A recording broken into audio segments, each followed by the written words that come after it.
इसका पहला क्वेश्चन देखते हैं। घोंसला का बहुवचन शब्द दिए गए विकल्पों में से कौन सा है? ए घोंसलो, बी घोंसला घोंसला, सी ऑप्शन घोंसली या फिर डी ऑप्शन घोंसले। तो इसका राइट आंसर है ऑप्शन नंबर डी घोंसले। ठीक है, घोंसला का जो बहुवचन होता है वो घोंसले होता है।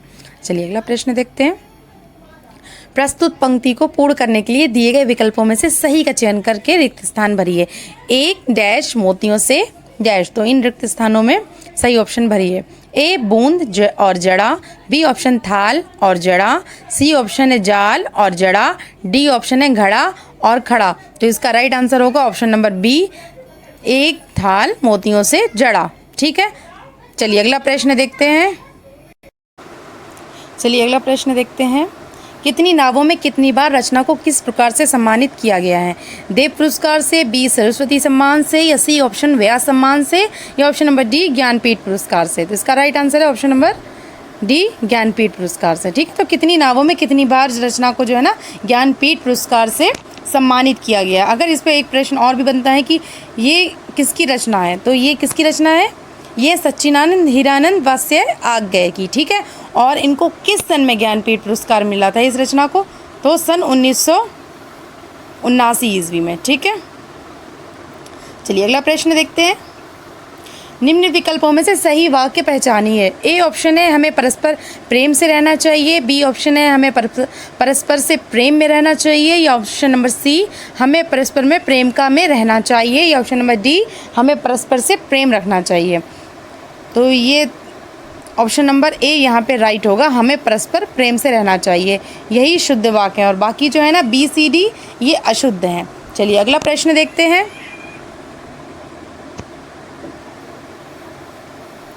भगवान शब्द का स्त्रीलिंग शब्द कौन दिए गए विकल्पों में से कौन सा है? बताइए। ए भगवती, बी भाग्यवती, ऑप्शन नंबर सी है भागिनी, या फिर ऑप्शन नंबर डी भाग्यवान। तो इसका राइट आंसर होगा ऑप्शन नंबर ए भगवती।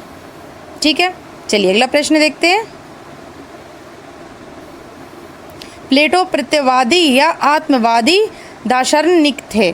प्रस्तुत वाक्य में त्रुटिवाचक शब्द कौन सा है?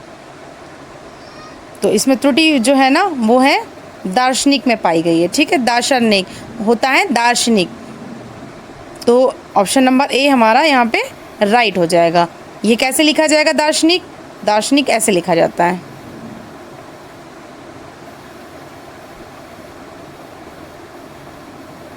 शाह के ऊपर रहा आएगा दार्शनिक। ठीक है, चलिए अगला प्रश्न देखते हैं।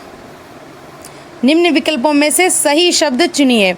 ए पुनर्जागरण, बी पुनर्जागरण, या फिर ऑप्शन नंबर सी पुनर्जागरण, या फिर ऑप्शन नंबर डी है पुनर्जागरण। तो पुनर्जागरण कैसे लिखा जाता है? ऑप्शन नंबर डी ये उचित है। चलिए अगला प्रश्न देखते हैं। दिए गए विकल्पों में से सही का चयन कर रिक्त स्थान भरे। इस ग्रंथ को इतिहास की डैश से भी एक महत्वपूर्ण रचना माना गया है। ए दृष्टि, तुलना, ऑप्शन नंबर सी पन्ने, या फिर डी ऑप्शन और। तो इसका राइट आंसर क्या होगा? ऑप्शन नंबर ए दृष्टि। ठीक है, इस ग्रंथ को इतिहास की दृष्टि से भी एक महत्वपूर्ण रचना माना गया, ये होगा पूरा वाक्य। चलिए अगला प्रश्न देखते हैं। जिस संज्ञा या सर्वनाम शब्द की विशेषता बताई जाए वो क्या कहलाता है? ए विशेष, बी विशेषण, सी प्रविशेषण, या फिर ऑप्शन नंबर डी प्रविशेष। तो इसका राइट आंसर होगा ऑप्शन नंबर ए विशेष। ठीक है, जिस संज्ञा या सर्वनाम शब्द की विशेषता बताई जाए वो क्या कहलाता है? विशेष कहलाता है। चलिए अगला प्रश्न है। जहाँ उपमा अलंकार का सौंदर्य अर्थ में निहित हो वो कौन सा अलंकार होता है? ऑप्शन नंबर ए है शब्द अलंकार, बी अर्थ अलंकार, या ऑप्शन नंबर सी उभय अलंकार, या फिर ऑप्शन नंबर डी अलंकार। तो इसका राइट आंसर होगा ऑप्शन नंबर बी अर्थ अलंकार। ठीक है, जहाँ अर्थ में होता है ना सौंदर्य वो अर्थ अलंकार कहलाता है। अगला प्रश्न है। दिए गए विकल्पों में से किस शब्द का बहुवचन रचनाएं हैं? ए रचना, बी रचयिता, सी रचनाना, या ऑप्शन नंबर डी रचनाओं। तो इसका राइट आंसर होगा ऑप्शन नंबर ए रचना। ठीक है, रचना का जो बहुवचन होगा वो रचनाएं होगा। चलिए अगला प्रश्न है।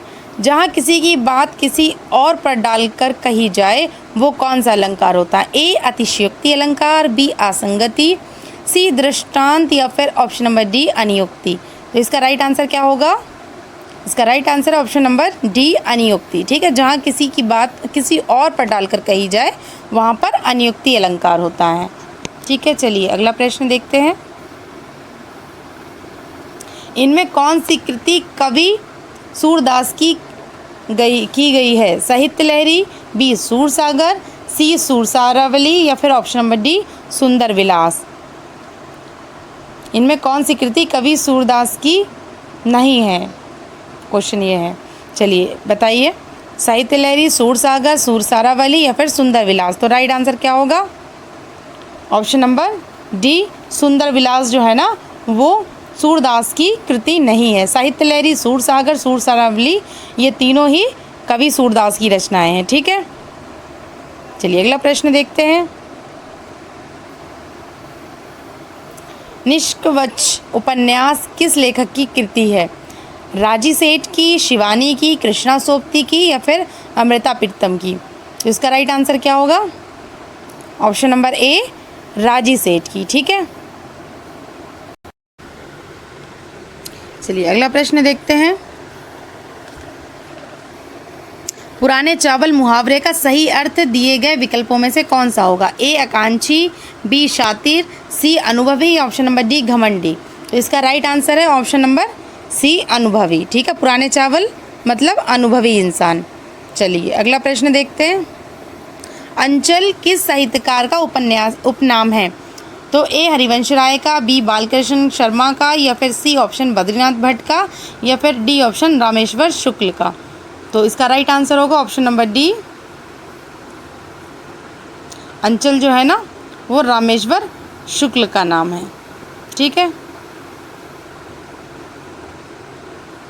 और अगर हम अन्य कवियों की बात करते हैं कि हरिवंश राय का क्या है, तो इनका उपनाम बच्चन है। हरिवंश राय का बच्चन है और बालकृष्ण शर्मा का क्या है? नवीन, और बद्रीनाथ भट्ट का है प्रेमघन। चलिए अगला प्रश्न देखते हैं। दिए गए विकल्पों में से अरण्य शब्द का समानार्थी शब्द कौन सा होगा? पावक, वारण, कानन या फिर सदन। तो इसका राइट आंसर है ऑप्शन नंबर सी कानन। ठीक है, अगला प्रश्न देखते हैं। बारिश बहुत ही ज़्यादा हो रही, इस वाक्य में ज़्यादा शब्द क्या हैं?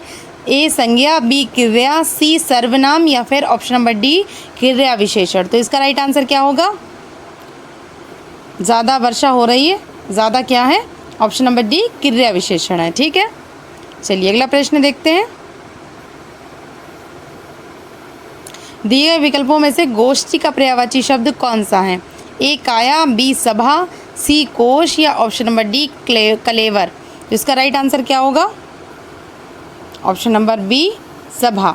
ठीक है, गोष्ठी में मतलब दिए गए विकल्पों में से केहरी शब्द का समानार्थी शब्द कौन सा है? ए मतंग, बी केसरी, सी कपि या फिर ऑप्शन नंबर डी हरिण। तो कौन सा होगा? अगर हम मतंग की बात करते हैं तो मतिंग क्या है? मतिंग के मीनिंग क्या है? मतंग के हैं हाथी। ठीक है, और केसरी का क्या होता है? शेर। कपि मीन्स बंदर और हरिण मीन्स हिरन। और इस केहरी से क्या आशय है? इस केहरी से आशय है सींग। तो कौन सा समानार्थी शब्द हुआ? शेर, है ना। तो ऑप्शन नंबर बी यहाँ पर राइट हो जाता है, बी केसरी। ठीक है, चलिए अगला प्रश्न देखते हैं। दिए गए विकल्पों में से भर्ता का स्त्रीलिंग शब्द पहचानिए। भर्तनी, भर्तारी, भर्ती या फिर भर्तरी। तो इसका राइट आंसर क्या होगा?